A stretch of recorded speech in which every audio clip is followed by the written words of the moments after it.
Don't Turn Around. In the late 60s, the great Arch Oboler created an album based on his old radio horror series, Lights Out, Everybody. It was an album entitled Drop Dead, and I recommend that you find a copy readily available on YouTube.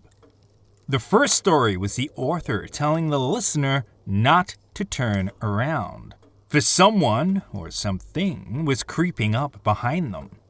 The description of the thing became more ghastly, and the author continues to implore the listener not to turn around.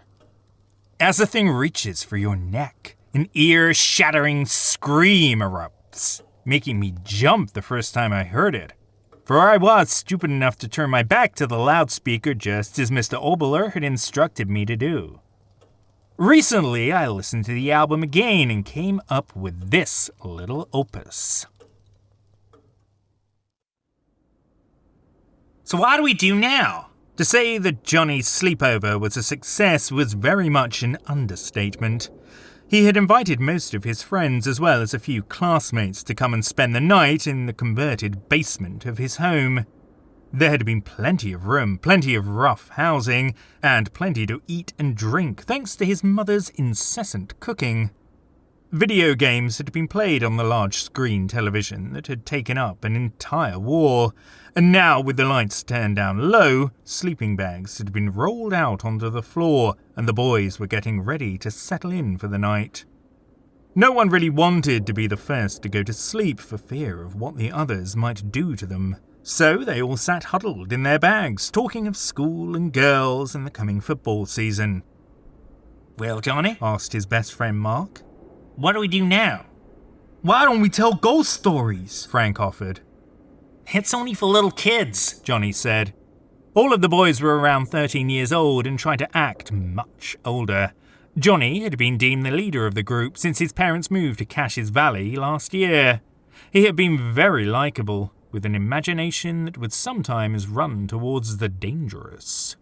His group of friends included Frank, the follower, who seemed to always be in the background, Mark, his best friend, who had the same interests as Johnny, Sam, the bigger of all the boys, with aspirations of playing for Texas A&M someday, and Greg, the analytical mind who always helped with the really tough math problems. "So, what do you say? Anyone know any really good, gross ghost stories?" Frank asked. "I don't think that is a good idea." The small voice came from the darkest corner of the room. The boy huddled in his sleeping bag and had a pale look about him.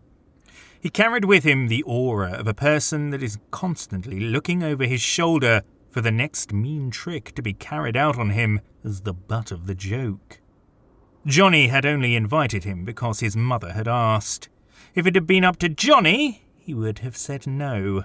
He really didn't like the little creepy kid who had moved in with his creepy family into the housing project only 2 weeks ago. "Johnny," his mother had explained, "I've met Billy's parents and they seem quite nice. Billy doesn't have any friends here, and you have always been so good at making people feel welcome." It was true what his mother had told him, but there had been something about Billy that, well, frightened was the only word that Johnny could think of. "Okay, he can come," Johnny finally acquiesced. "Why shouldn't we tell ghost stories?" Sam had asked Billy. "It can be dangerous," Billy said, his voice sounding hollow. "What's so dangerous about telling a story?" Johnny asked, trying to sound braver than he really felt.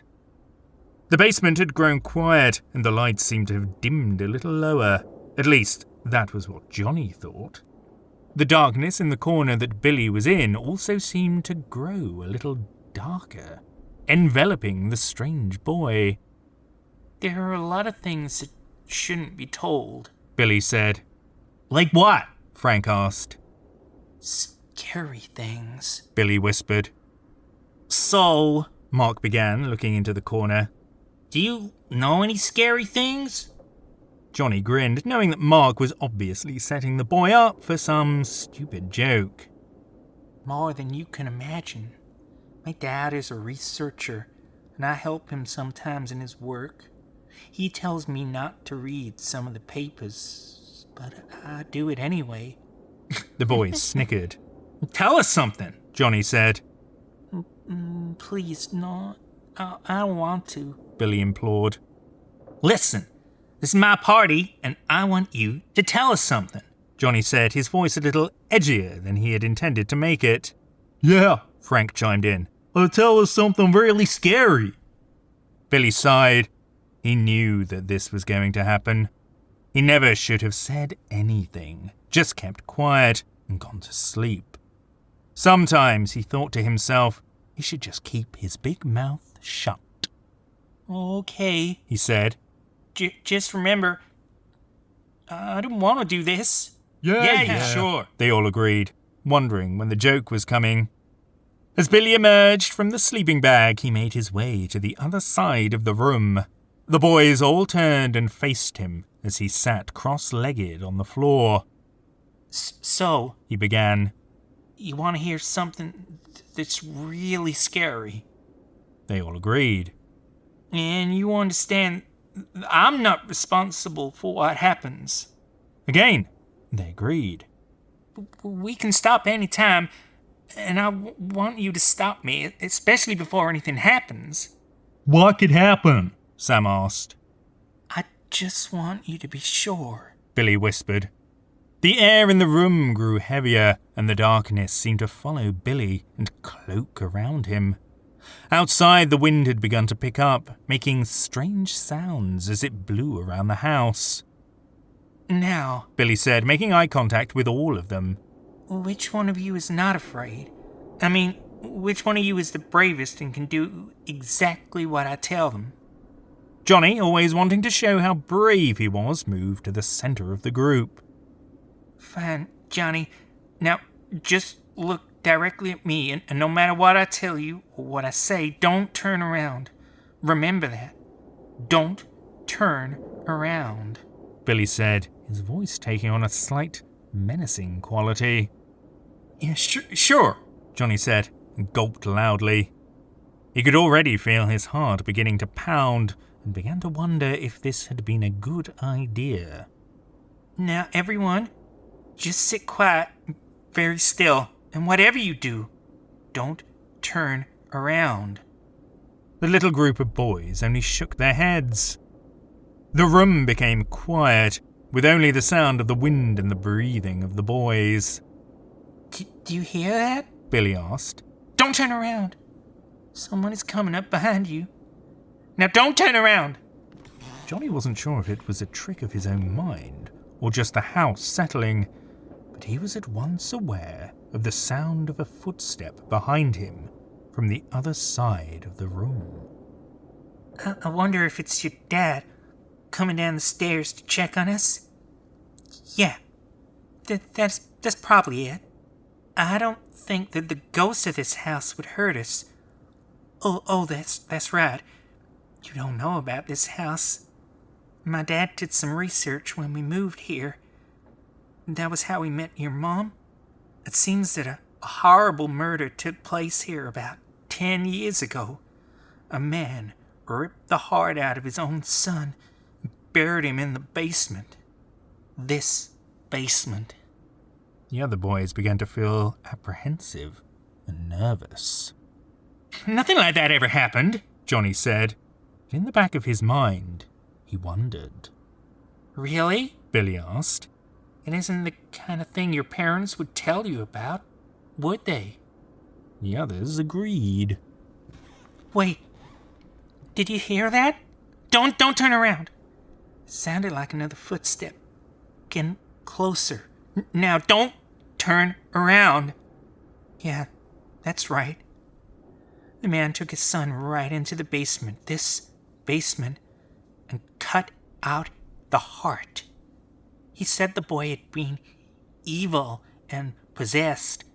He thought that some demon lived in the house and had taken his son, so he was trying to set his son's soul free. Don't turn around now. I thought I heard another footstep. No one in the group wanted to turn around, not for fear of what might be behind them, but fear of what the others would say or do if one of them had turned chicken. Each of them was adamant about seeing this little creep's story until the very end. So maybe, Billy started again. Maybe it is like a ghost of the little boy trying to find his heart. Don't turn around. Yes, that is what it is. Or perhaps... Johnny thought he heard another creak somewhere in the darkness behind him. He placated himself with thoughts of the wind and the growing storm outside. Far off into the distance, he could hear the rumble of thunder. Now don't turn around. Yes, it couldn't be the demon that my father said lived here.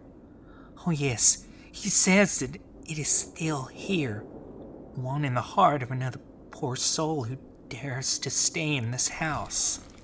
Don't turn around!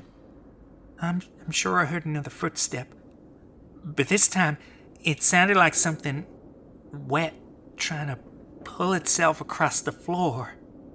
The others' eyes grew wide with the suspense of the moment.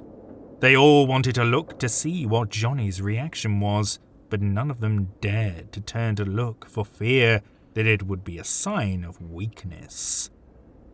Maybe it is just someone coming down the stairs. No, wait. It isn't someone. It is something. Oh no, Billy said, fear beginning to creep into his voice. No, not that. Dead. It's been dead so very long. Now don't turn around. The decay, the odor, decay. You can almost smell it. Johnny whiffed the air and noticed that there was an odd sort of odor that had seemed to materialize from nowhere. He could feel his heart pounding a little more, yet he kept his eyes directly on Billy. Don't turn around. My father said that the demon could reach in and just pull your heart right out of your chest. Maybe that is who it is, Johnny. Maybe that is what is coming up behind you. No, don't turn around. Perhaps if you don't turn around, it'll go away. I can see it.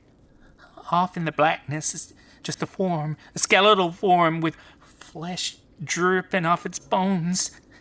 Its eyes are like fire. It's looking right at you, Johnny. Right at the middle of your back. Just about where your heart is. Johnny tried to gulp down the fear that had begun to creep up in him. He wanted to turn around to see that there was nothing there, but he knew what the others would say. All he had to do was stop, and that would be the end of it. For some reason that only he knew, he could not stop.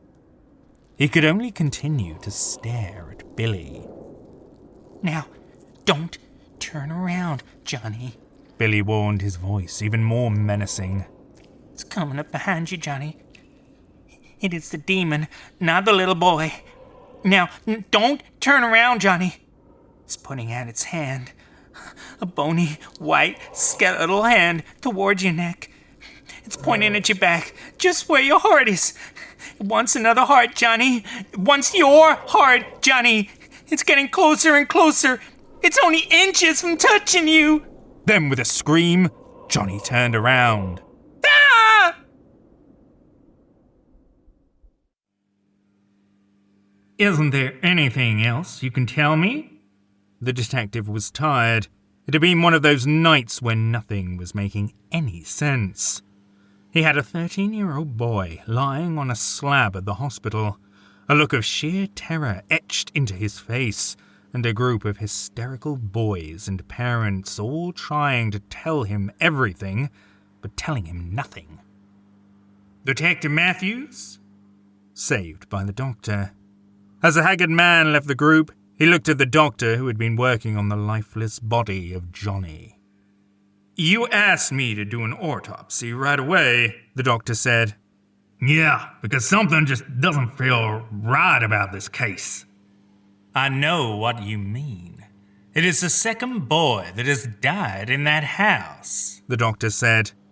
Yeah, I worked the first case, Detective Matthews remembered and shuddered. Well, I did the autopsy. Already? The detective asked. I didn't have to look far.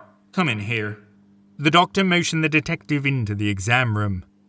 On the slab was the body of Johnny, his chest cut open, exposing his inner organs. "So, what do you see?" the doctor asked. "I don't get it." "I cut into a healthy chest with no signs of violence of any kind.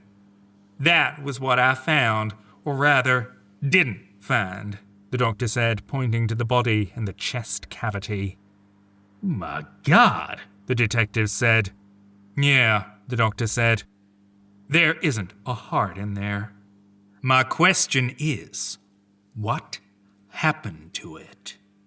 And how the hell did it get out of the body with no physical marks?" The detective went to the bathroom and threw up. Down the hallway, sitting by himself, Billy looked up. The demonic creature stood a few feet from him and smiled. Epilogue. The butler did it.